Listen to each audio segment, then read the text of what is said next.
faces at each other and we wouldn't Yeah. know. All right, well, I'm going to start the recording. I'll keep letting everyone in, but just so we're stay on time, I think we should get things started, Corey, and I'll keep letting everybody in. We got a couple more joining, but I'm excited for you to have a little conversation with Sam and talk about the food and beverage assessments, but also, you know, Sam has come in, Corey, and taken over one of the hardest searches in the industry for us, for managers and for us, which is the assistant manager, AGM, director of operations, food and beverage director. There's all kinds of titles for it, which just adds to the complexity of it. And he's done an amazing job with that. So I am going to slide out and have you and Sam start your conversation. Sam and Corey, take it away. Thank you, Tom. Sam Lindsay from Assessment to Searches. I'd like to pick up on what Tom just asked about the AGM and the number 2 role. How critical of a component is that to the club, and how hard is it to find the right person for a club, considering the 4 generations of consumers that are out there? Yeah. Well, first of all, good afternoon, Corey. Good afternoon, everyone that's on the call. Thanks for being here. And yeah, the number 2 role at a club is critical, you know, and it's an opportunity for, you know, directors of food and beverage, clubhouse managers to kind of move into that AGM role. If we're going to talk about that, clubhouse manager, a lot of clubs don't have the AGM title, but do have the clubhouse manager title. But you know, good leaders, GMs, are looking for strong number 2s. It's vital to their operations, so that if a GM is not on property or engaged in meetings, that there's a strong number 2 there to make sure that the operating systems and the service culture of the property is maintained and continues to grow. And so, you know, it's a critical role, obviously, on property. What are some qualities you look for, you advise these candidates to have, and that GM should know that are considering bringing in a number 2? It's a great question. It's still a growth role. I think first and foremost, I want to keep in mind that, you know, the AGM role is still, as we all are, kind of a lifelong learning role, where you're going to continue to interact more with committees and be the face of the club in many ways. But the strongest number 2s really have dimension in their game. I think one aspect would be good foundational food and beverage background. Generally, there's oversight of the food and beverage inside the 4 walls and on property for that number 2, whether it's clubhouse manager or AGM. So I think really fine-tuned understanding of how to run the food and beverage department as a business, but with the hospitality DNA, right? Secondly, understanding the accountabilities that are important, member satisfaction in the food and beverage department, and also controlling costs, labor, things like that are critical, you know, for that role. But I think gravitas, when you talk about that number 2 position, or even the, you know, the GM role, of course, the understanding that balance between humility and confidence, and presenting yourself in front of the membership, the ability to communicate in meetings, the house committee meetings typically is really important. You know, club members are looking for someone that is confident, handles himself in a confident way, but has a servant's heart and presents themselves that way. So I think good foundational food and beverage training, gravitas in the way that they present themselves. I think also, as in all jobs, good communication skills, interpersonal communication skills. And I think the number 1 thing that I would say in that same vein is high visibility, right? You know, the number 1 complaint that we hear from search committees, you know, whether it's when we're doing searches for AGMs or GMs, is, you know, if there's a complaint, sometimes it's lack of visibility and engagement from their club leaders. And that's a tough thing to balance, right? You've got a lot of administrative tasks to do, and planning and scheduling and strategic approach to your job, but high visibility and being in the right place at the right time throughout the day is of critical importance there, Corey. Well, you talked a lot about F&B, and I'm curious, I know you do F&B assessments as well. Tell me about the 5 focus areas that you really hone in on, and the whole process, in case a club was wondering about. Yeah, thank you. I do food and beverage assessments for private clubs. I have a extensive background in food and beverage operations in private clubs, 3 different clubs, and then also I spent a long time in the independent restaurant world. But when I come on property, it's usually it's a 2-day assessment, and it starts with an ask of collateral upfront from the club that I get electronically before I go on property. So I want to take a deep dive and take a look at their menus, their hours of operation, any inventory documents, policies, procedures, SOPs that the club has in place. And I really just want to get on paper. I want to see how they're organized, what their training manuals look like, how developed they are, how mature they are, and how recent they are. So I do a deep dive on the read prior to coming on property. But really, when I come on property, I take a very critical 360 look in 5 different areas: food, beverage, information technology, labor, and training. In regard to food, I want to take a look at the inventory process, see how that's done. I talk to the chef and spend a lot of time in the kitchen asking about how they come up with menu items, how they cost them out, how that tracking is done, menu development, seasonal menu changes, things like that. So really, I want to have an understanding that of the process and the systems that are in place to control costs and be accountable in that way in the food area. In beverage, very same thing. I'll take a look at the inventory. I want to know what the process is in place for inventories. Also want to know what the pricing structure is. How is liquor, beer, wine priced? Is it systematic? Are there 5 different ways to ring up a martini, at the club, or is there just one way to do it, right? And I want to know about the pour. What's the standard pour? If I order a vodka tonic, am I going to get 3 different versions if I go to 3 different bartenders? Things like that. Portion control, but also pricing and cost. And that all goes hand in hand with the IT aspect of this as well. I do a deep dive on the point of sale system. Ultimately, I want to know who's controlling the database and the point of sale system that you're using. Who's loading it up? Are there costs associated with everything that's rung into the beverage department? And how is that structured? Are there liquor pricing structures, tiered pricing in place? And just want to look for the standard operating procedures in that way. And how do they handle portion control? So it's really a lot of, I want to know what the point of sale system, and I want to know what the managers are looking at on a daily, weekly, and monthly basis, what reports and how they're analyzing the data that they glean from that. Next is labor. I want to take a look at how they handle forecasting and budgeting. Want to take a look at how they set up their labor scheduler. Are they doing it pencil and paper, Excel spreadsheet, or are they using different scheduling apps and mobile apps now, and are they interactive with their staff in that way? Technology is such a big piece of club life these days. Everybody's communicating electronically in that way, and we have recommendations and make recommendations in that way. Training is the last thing, but obviously, in many ways, you could argue the most important thing.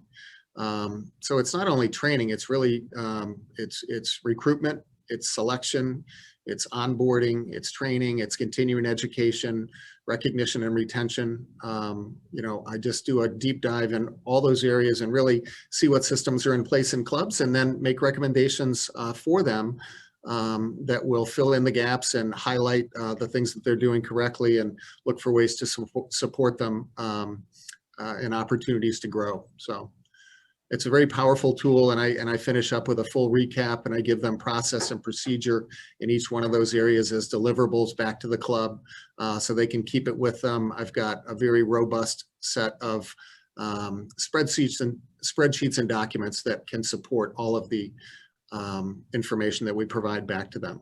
So.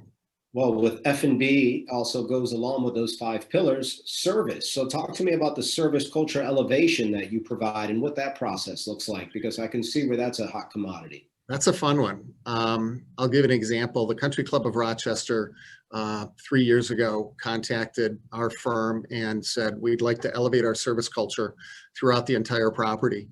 And we put together an 11-step modular program for them to fundamentally elevate their service culture all the way across the property, not only in food and beverage, but in the golf department, superintendent, all aspects of club property.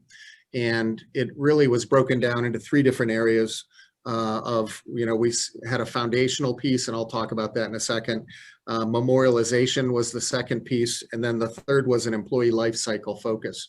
But in that foundational piece, it really starts with we re-examined the club's mission, vision, and core values, and made sure that they were current and up to date and reflective of where the club was currently. We then, after that was established, we established the brand, the look, the brand, the feel. CCR put together a credo in addition to their mission statement and came up with their credo. They came up with a thistle promise, the thistle being the symbol of their club, and really memorialized their mission, vision, core values in so many ways. And then they went about branding it throughout the entire property. So they redefined their mission, vision, core values, put together a credo, and then they memorialized it in poster form. They put small taglines and put it in every single department throughout the property, included it in their employee orientation, membership communications, things like that. So it really set the tone for the dawning of a new day, and a focus on service culture. From there, it went to a quick examination of the employee life cycle. Really, that's your touch point with the membership, that frontline employee. And so it was a critical analysis of the recruitment process for new employees, making sure that you've got an elevator speech ready to go as to what's the value proposition to come work at your club. What does the selection process look like? Okay, we've identified candidates. How do we select the ones that have the hospitality DNA and really fit our culture in that way? And then it's an onboarding and orientation step, and developing that and developing a process in that area so that each candidate or each employee that comes on board is oriented to the property correctly, understands the mission, vision, core values. It could be as simple as, talking to them about what it means to be a member at a private club, because some of these younger people coming in really have never experienced a private club. Full property tour, meeting some of the members, meeting all the senior leadership. And then it moves into training program for the employees. What does that look like? And making sure there's a robust training program for the employees.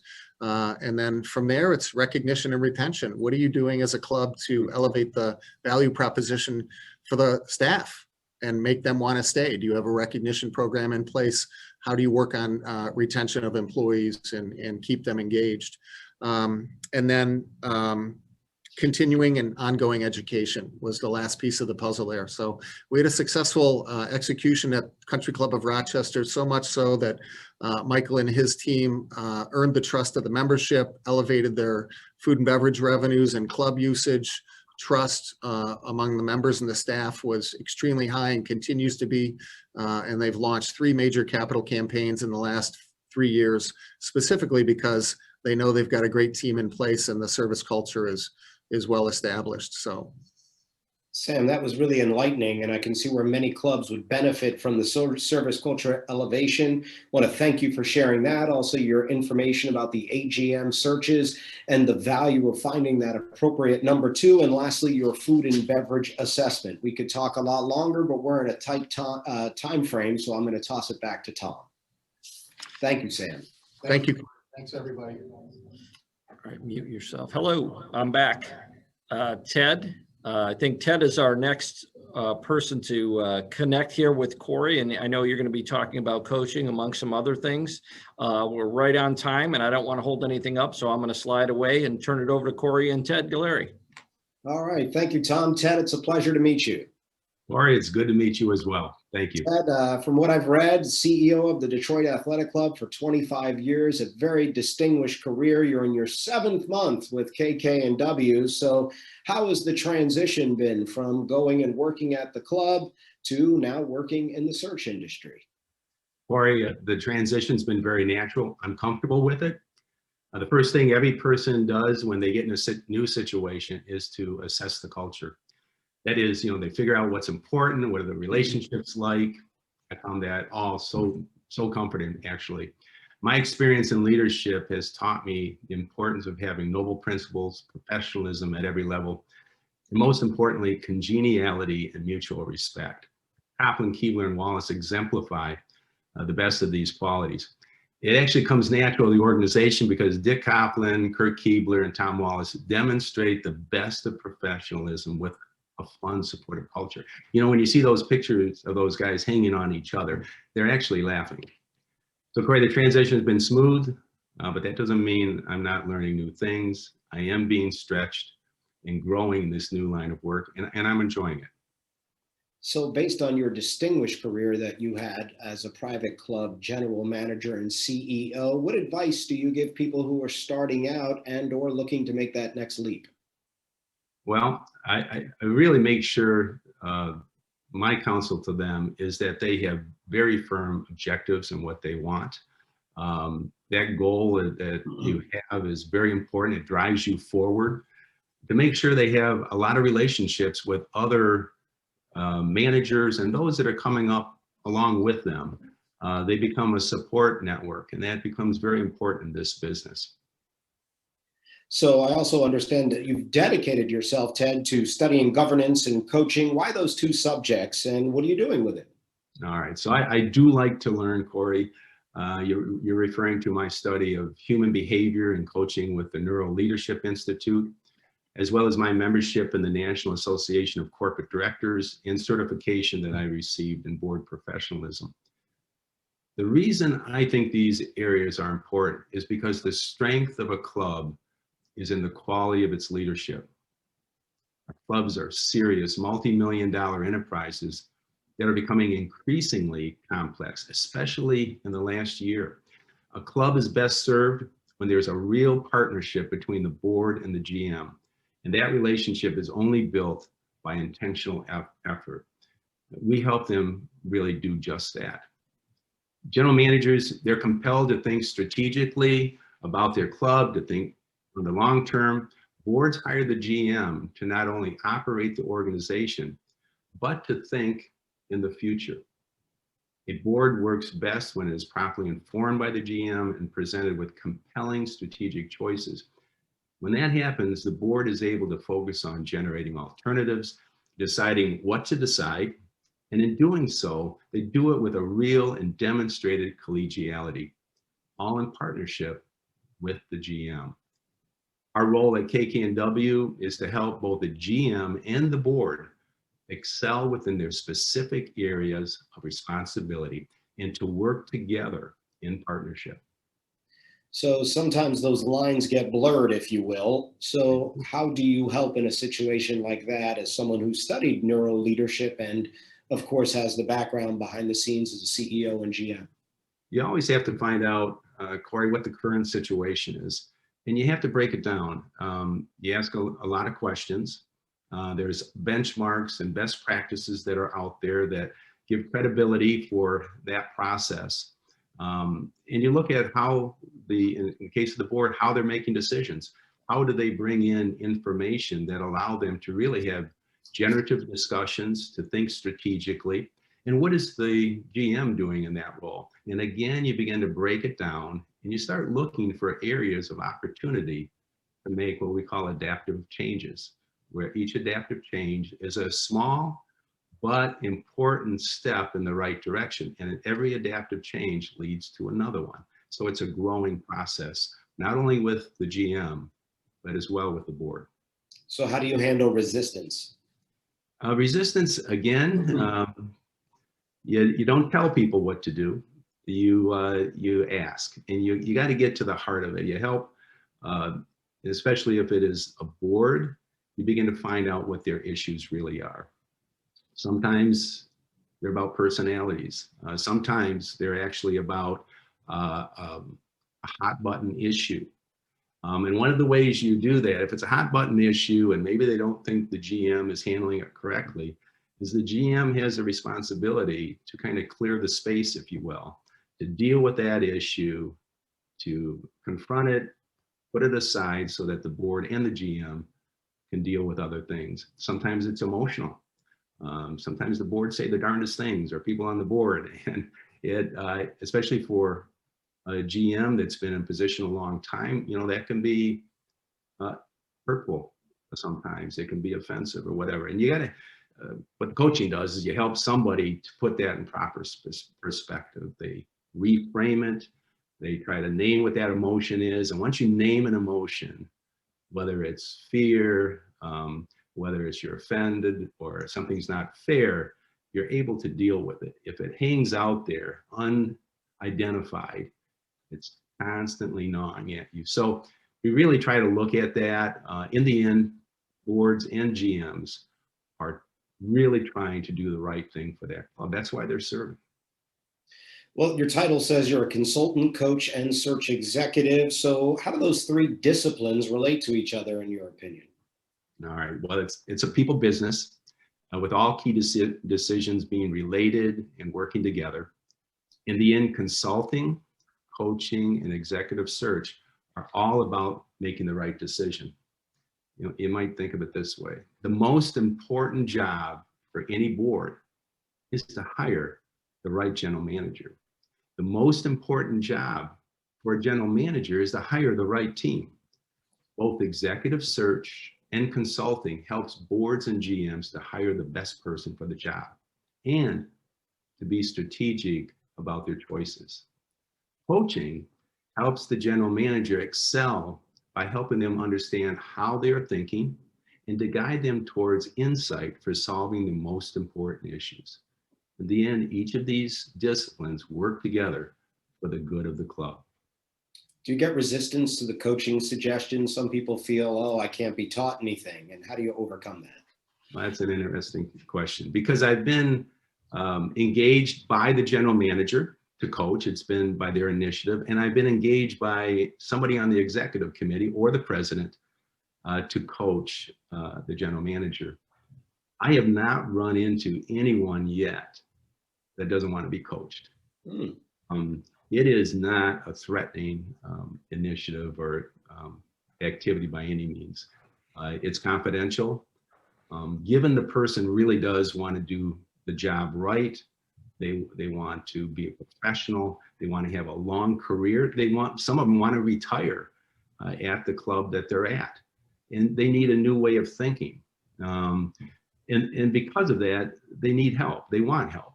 So I have not run across that.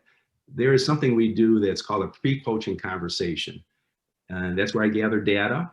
And that's also where I understand if I can work with that individual or if they can work with me, if I'm the right person to coach, to be the coach, and if they are coachable. If they're not, and I haven't run into this yet, I would basically say, maybe, you know, you should probably search for somebody else. And make some suggestions, be positive about it, but I would probably bow out. I need, in a coaching situation, there's got to be mutual trust. We have to be able to be frank with each other. Certainly the person being coached has to be able to speak to me frankly about the issues that are important to them and the problems, but we don't focus on the problems. You know, you basically, okay, that's an issue. Let's talk about how you're thinking about it. What are the emotions that are going along with it? Because my guess is you can think about this better and come with a solution on your own, insight that you come up with, not only for one solution, but multiple solutions. And that's what is very attractive to a general manager.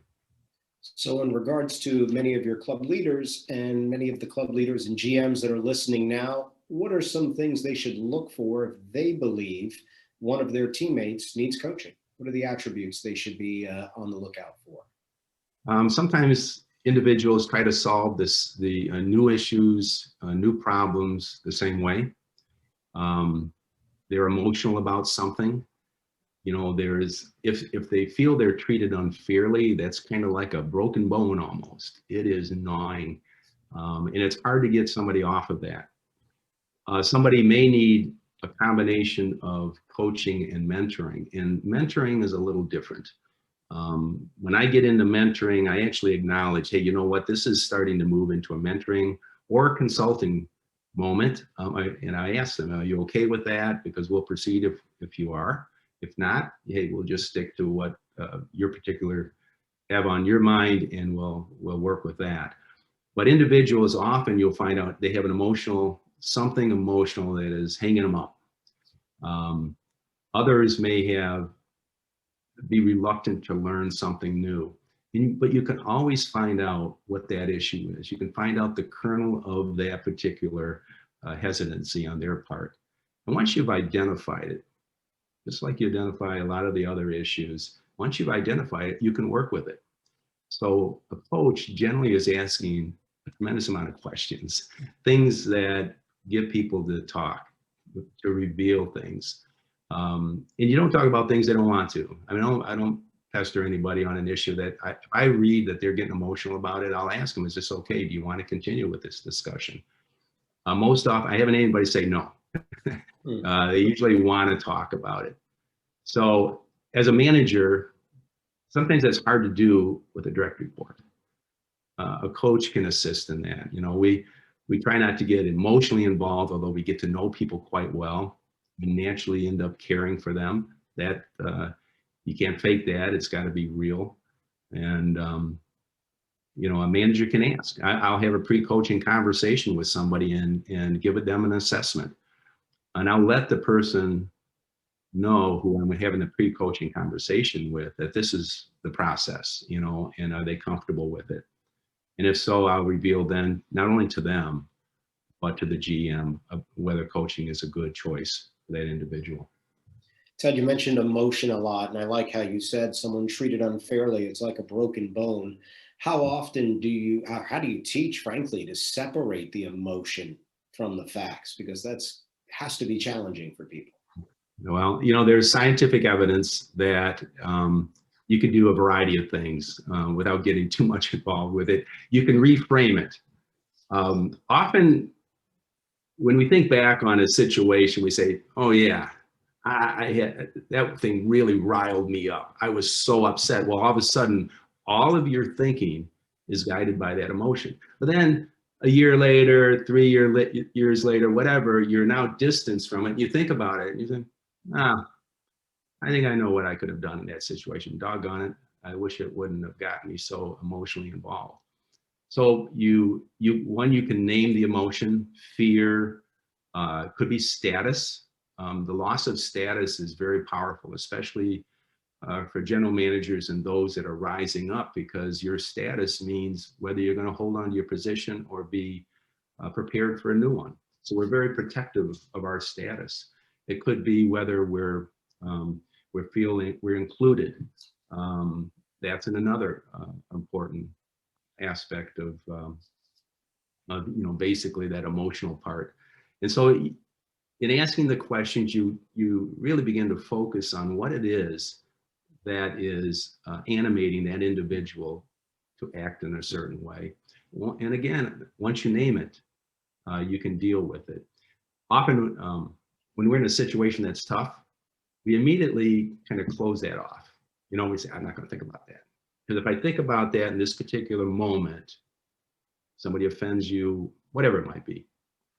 Sometimes it's good stuff as well that creates a strong emotion. And you distance yourself, like you don't want to cry when you're giving a speech. You know, that's not necessarily always acceptable. And so you try to not think about it. Well, that's a real effort, by the way. Not thinking about an issue is not dealing with it. It works in the moment, but doesn't work a long time. Renaming it, reframing it, rethinking it does work. And scientific evidence shows that it not only works for the moment, it works 2 weeks later, 3 weeks later, a month later, and a year later. Ted, thank you so much. That was very enlightening. That time just flew by like that. You provided a tremendous amount of value. Thank you. And I wish you the best in your new role. Thank you, Corey. It's been a pleasure. Thank you. Ted. Tom? Thank you, Ted. Hey, so now we're going to switch over to our one of our great associates, one of our agronomy specialists, as well as search specialists, Armin Suni. So Armin, I'm going to ask you to unmute yourself, and Corey, I'll hand you over, and good luck with Armin. All right. Thank you. Armin, the grass master. How are you? Well, just fine. And, you know, Tom pawned me off on you, Corey. So it's your journey now. Well, let's go on the road together. All right. So my question for you is, you have a diverse background and experience. How has that allowed you to help clients? Yeah, it's interesting. Starting out on the golf course maintenance side of things, moving into the PGA tournament director, general manager role, design, a little bit of everything.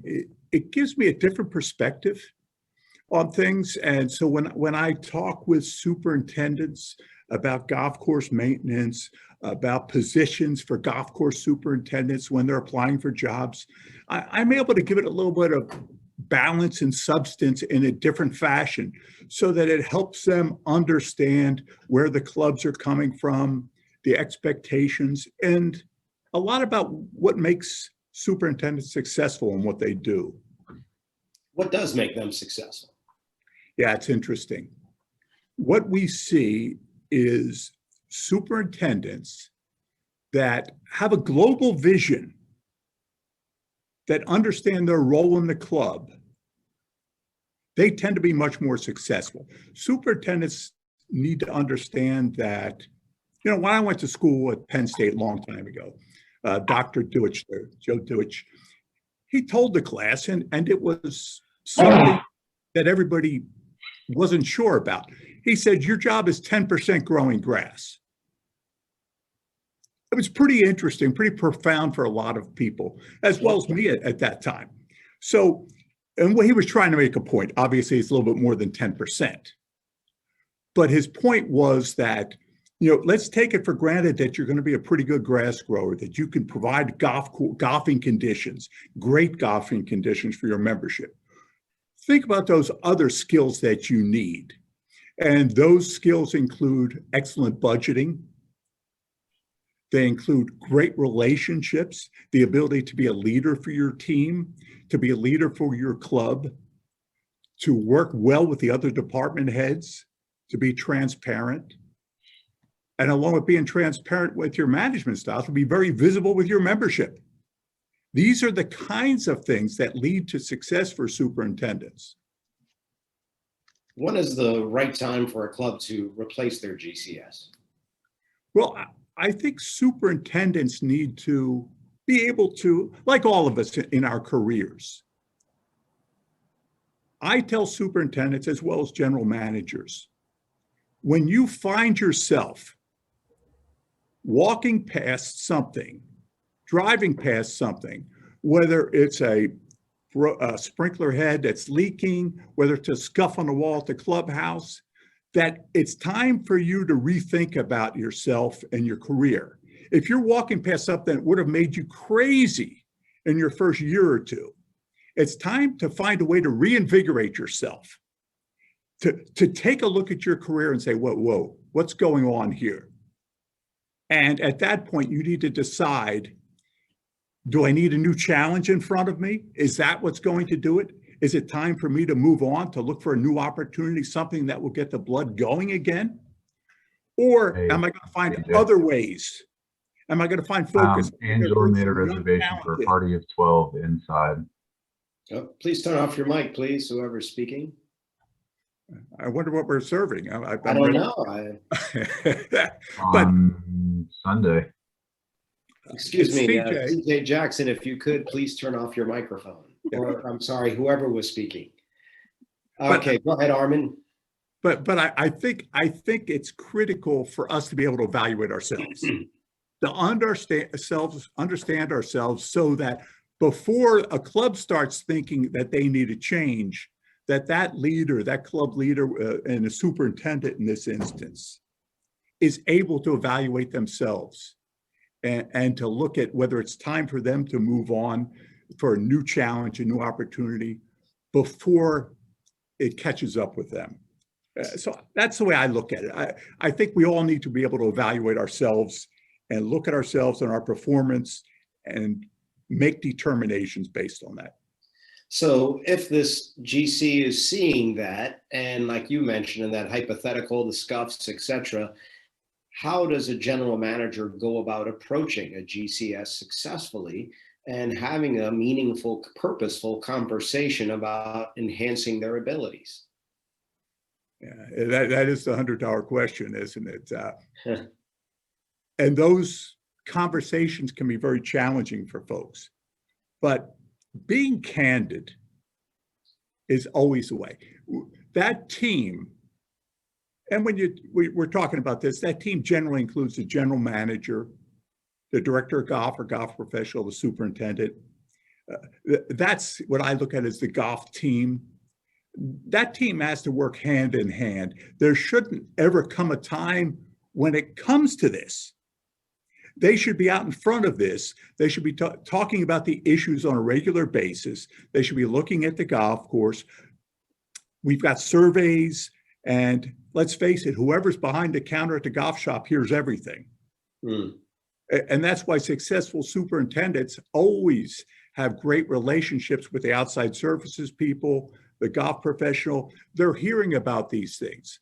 They're talking about these things before they pop up. That's going to be the secret to it.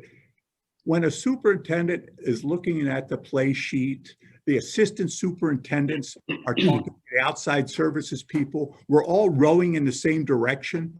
There's always going to be less of that. So we want to get out in front of that point in time when that challenging conversation has to happen.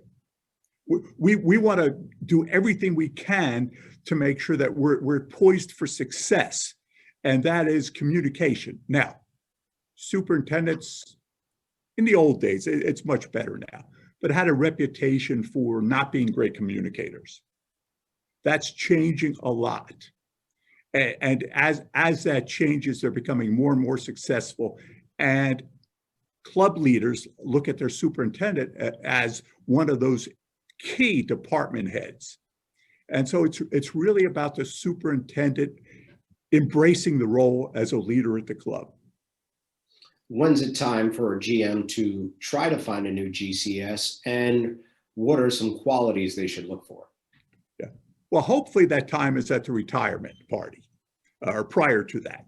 But there are instances where things happen and it's time to make a change. So what we see is, and this is a funny one. Many years ago, I was doing a search at a club, and the committee was very excited about reviewing everything. And I was having an interesting time of it. So I did this. I said, does anybody know what this is? They all looked at me like I was crazy, which is partially true. I said, that's a green thumb. I was born with a green thumb. It doesn't matter what great golf courses I worked at, what great schooling I received. If I wasn't born with a green thumb, I'm never going to be anything better than an average golf course superintendent. And it's interesting because you can look at a resume, you can look at the paper, and you can't tell if somebody's got a green thumb. Having been a superintendent and dragged hose from the time I was 14 years old on greens, I have a clue about that. And as I talk to potential candidates, I'm able to dig in a little bit around the edges to better understand how they see the agronomics, the science versus the art. And it's that combination of art and science that wins the day. And that's something we're very good at. But along with that, they've got to be great managers.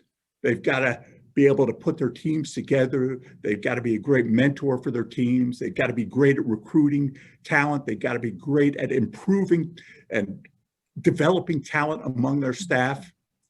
These are the successes, and this is what we look for when we're looking for great golf course superintendents to replace a superintendent that's either retired or has left for some reason. So I also know you do GM searches. So what's the difference between searches for GCS and a GM? Well, when I do general manager searches, I don't get to drive around the golf course like the old days, which is always fun for me. My roots are there. But general manager searches are different because we're looking for somebody that's a great generalist. They may have come from the hospitality side. They may have come from the golf professional side. Even some now, as we know, are coming from the superintendent ranks. So while they have all those skills, they really need to be a generalist, to be a leader, to be able to inspire a team, to develop that team. And then, of course, they need political skills. When you're dealing with boards and committees, you need to be able to really work that very well. You need to be able to understand people. You need to be able to read the tea leaves, monitor the group, and to help your club make better decisions. So the skill sets for the general manager versus the superintendent are quite a bit more, but they don't have to be specific. The superintendent needs to understand the art and science and providing great golfing conditions for a membership while managing budgets. The general manager has to be able to manage many more departments, and he or she cannot be hands-on involved in everything like a superintendent is able to do on a golf course. Go back to the GCS if you could and the science aspect. Tell me a little bit more about what role that plays.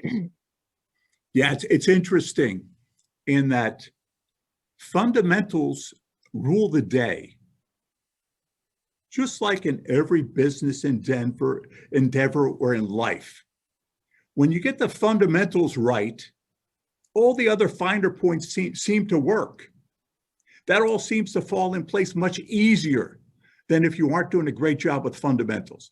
And the fundamentals with golf course agronomy, there are business fundamentals, we understand that. Golf course superintendents are typically very good zero-based budget operators. They're good at that. But when we talk about the agronomy side of it is, we like to understand that they have an irrigation philosophy. I ask that question, what's your irrigation philosophy? Sometimes I get a blank look. But I want to know that they have an overarching idea about how to irrigate the golf course. That is the number one critical issue on golf courses. So I want to know how they see that. And that is science. We now have great tools. We have moisture meters. We have meters that are reporting throughout the day. So we have some wonderful tools. But in the hands of a great operator, a great superintendent, those tools are a great addition, another arrow in the quiver. Whereas with an operator that's not quite as talented, that relies on the meter first and nothing else, they're not going to be as successful. So we look for that combination of art and science. You know, I used to jokingly tell committees that in 5 minutes on a hot summer day, I can tell you if a teenager's got a green thumb when I put a hose in their hand and put them on a green that's struggling a little bit. And you can, as many of your superintendents will tell you, that's where they started. And that understanding of it, just a feel for it, intuitive, that coupled with science is unbeatable. That will prove for great results agronomically and great golfing conditions for me. Well, Armin, thank you so much for joining us. Thank you so much for sharing with us. I think that's your phone. Time is perfect. Tom, I'll turn it back to you. Corey, thank you. Thank you, Armin. I'm on mute. I just want to give Armin, stay with me for a second. Len's having a little issue getting on. So you're going to get some bonus time on the with Corey as we get Len situated. So I'm going to, first of all, look at the grass. Pretty cool. And and then I'm going to sign back out and try to see if I can't get our rackets man on real quick. Tom, I don't want to subject anybody to more of me, but okay, we'll do this. Yeah. So Armin, we talked, let's bring it back. We talked about the importance of this, and we talked about, of course, some of the different keys to success for a GCS. Tell me more about what you mentioned about a young guy sprinkling the green and you can tell if he's good or not. Yeah, you know, it's interesting. You can put a young person on a golf course green on a hot summer day in the cool season areas, but also with ultra dwarf greens as well, further south. And within a few minutes, you'll know if they have a feel for it. Some people just have that feel instantly. And you look at those, and there are a lot of the folks that we've developed into future superintendents. I think I've had, I lost count, but somewhere about 50 people that worked for me that went on to become golf course superintendents. and quite a few of them at top 100 golf courses. And almost every one of them, well, I can tell you every one of them had a feel for growing grass, had an understanding, had that intuitive nature that they could look at grass and understand it. But, you know, we talked about the basics, and those basics include irrigation management, soil fertility, and along with all the aeration, vertical things. Hey, Could Armin, I found our rackets man, Len. There he is. Okay. Len, can you hear us? Can, how you doing? We're doing great. Okay, Armin, I'm sorry to interrupt that brilliance, but I'm going to slide it over to Len. Len, you only lost 1 minute of airtime. So, Thanks, gentlemen. Corey, Len, Thank you. have at it. All right. Thank you, Armin. Len, great to be with you today. How are you? Thanks, Corey. I'm doing well. Sorry, I was in an interview at Kiowa Island Live, and just got. So a key question I'll ask you, based on your experience, why choose KK&W for a racket search versus the competition beside you? Well, thanks for that question, Corey. You know, the one thing I think is that we actually go the extra mile, and that's pretty much the reason. There's a whole concept out there that, you know, if you do a search, you find your director of rackets and you meet the right person, hire them on, and everything's fine. Well, it's not that easy, really, because you have to have a holistic kind of viewpoint to it. So it really takes a look at, we go the extra mile and take a look at the program. We take a look at the staff. We take a look at what social activities, competitive activities. We look at the compensation package that the individuals are actually going to be adhering to. And that is something that most other entities don't do. So we take a good holistic look at the whole package and make sure that success is there. You know, we're not going to just say we're going to hire somebody great and hope that it works out. And I think that's the key for us. And as you rightly pointed out to me before, which I thought was a really great analogy, you don't want to hire the person that gives the most lessons or base their salary on that. Tell us why. Right. You know, the package is a real key to well, and just to sort of enlighten you without getting too deep, it has to be a triple. And we call it the triple crown, and it has to be something that's really good for the member. It's got to be good for the board and the GM, and it's got to be good for the actual racket staff. So once that's all done and everybody's being rewarded and benefiting, then all stakeholders are profiting and, of course, being phenomenally rewarded. So it really just means that, can a director be off court enough to make sure that the actual membership is being taken care of in the way they should, making sure that membership is achieving the goal that they should be and getting to where they should be with wait lists and satisfaction off the charts. And then, of course, also making sure that the staff is taken care of. So making sure that a director isn't on the court, membership satisfaction is there, and then the staff that's pumped full of all the lessons. They can handle all of the on-court activities, or at least a good portion of them, and make sure that, you know, when it's all said and done, board, GM is happy, staff is happy, and of course, members are getting the programming that they really deserve. So what are the key characteristics that a candidate should have in this day and age? Well, right now we call it connecting the dots with the P's. So really, you know, we got tennis, then we got the 4 P's that comes along with it. So we got pickle, paddle, padel, and pop. So there's 4 different P's that go along to making a comprehensive comprehensive racket program.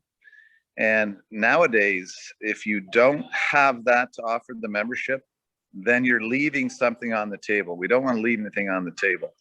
So again, tennis is, we'll call it the king of the rackets world. But then we also have pickle, which is coming really fast, coming really hard. And then padel is the Spanish game that's creating traction now in the country. Paddle, which of course is huge in the Midwest and the Northeast. And of course, pop tennis, which was the original USTA concept to compete with these others.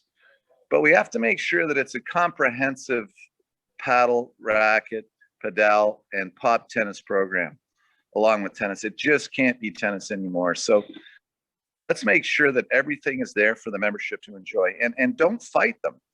The old school was fighting it, and we can't fight it anymore because one can lead to the other. Actually, in many regards, you can actually get people off the golf course, if that's your desire, to get them into a short court paddle type activity and ultimately convert them over to a racket sport. And I'll tell you, it's the same social aspects. They want to be with their friends. They're enjoying it like you've never seen before. So we got to keep that whole connecting the dots with the P's, as I call it. What's new on the education front? Right now, we've got something real special going on, and I'm very, very, very, very proud to say that I was involved with the initial concept of it. It's a certification to become a rackets director. It was funded by the USTA, the United States Tennis Association. It is being certified through the USPTA, the United States Professional Tennis Association. And right now it's going to be offered starting in June through the University of Florida. And offered in two different formats, one being a master's program and also a certificate program. So there's two different courses you can take to get and be a certified director of racket sports. First time ever. If you compare, CMAA, what do they have? They've got a CCM designation. If you look at the PGA, they've got a Class A certificate. Even the executive chefs have certification to be an executive chef. Our rackets world has had nothing. And I was fortunate enough that the USTA put a little faith in me, and I created a committee to create the curriculum. It's a fairly long curriculum, the equivalent of basically being a 9-hour university course. And now our new protocol, our new goal or gold standard will be that directors of rackets have this certification, and it will be a prerequisite to us even looking at, who is capable of being that next director of racket sports. So we're really excited about it. KK&W is going to be, leading the charge on it and making sure that if at any time, we're looking for that next director of racket sports, they're going to have that classification. So that's the new thing in the industry. I think over the next 1 to 3 years, you're going to see a major switch over to that in all of the acronyms within tennis, and you'll see that to be quite in the forefront. And that will also, I think, lead to new compensation, right? And is that going to increase? Or are there new compensation trends in the industry? Yeah, the trends with what's happened in COVID, for golf and with tennis, it's amazing what's happening. And I remember answering this question at a national conference for USPTA in Vegas 2 years ago, and somebody asked me that question. I go, I think we're stagnant within the industry right now. But all of a sudden, in the last 6 to 12, 13 months, there's been a big increase in compensation in rackets. And it's really because it's doing so well that it's losing that stigma of just being an amenity now. It's actually becoming a profit center for a lot of clubs. And I think it's in the mindset of the board and the governing bodies of a club that should actually be saying, hey, can rackets be that next entity that does produce? It's not always just golf and F&B right now. It can now become rackets because so many people are playing the compensation packages. So because the departments are now making record amounts of money, and just continuing to go up. Therefore, you know, with the right compensation package, we're able to get something going for the director of rackets. So they're the norm. We used to have a tier 1, 2, and 3 compensation package, and sure enough, I've had to increase that number 1, 2, and 3 compensation package numbers considerably higher over the last 6 to 12 months. Simply say that we are getting where we should be. So Len, last question for you. You mentioned some clubs were having success with the finances of tennis. What advice and guidance can you offer those other clubs that aren't seeing the profit center from the rackets game? Yeah, good question. Share in the wealth. I think that's really the key. You know, incentivize your directors and the staff to share in profits, share in increases, and really see, you know, that if the department is going well, we've got a wait list. There's the clinics are busting at the seam. Junior programs are going well. Share in that profit. Give a little bit back to the staff, and I think that you'll see the right rewards. Ultimately, and to get that way, again, a little bit of compensation on the front end. Higher salaries will enable the staff to have so many different events for the membership that they can actually now start to cultivate new things for men, women, and juniors, A, B, and C levels, competitive, social. The calendar has to be booming with activities. And if you can give a little bit of front money on the salary side, then the staff can actually do that. And if it's done correctly, you can actually get all that salary up front being paid back on the back end, so that everybody, again, is rewarded. Staff, membership, and governance. Well, Len, thank you so much for joining us and for all your insight on rackets and reconnaissance. Enjoy your stay in South Carolina. Thanks a lot, Corey. And thanks for being patient with me. We had a good meeting here at Kiowa, and we're going to do some great things hiring for them a director of recreation. I'm sure you will. Thank you, Len. Tom, back to you. Well, Corey, I just want to wrap up by just thanking you again and videobolt.com for everything that you all do for us and helping us with getting our communication out there in a fresh, great manner. So appreciate that. I hope everybody has a great rest of the, hey, Lisa, I hope everybody has a great rest of the exhibition and the great rest of the conference. And Corey, thanks again. And everybody else have a great day. Take care, everybody. Thank you. Bye.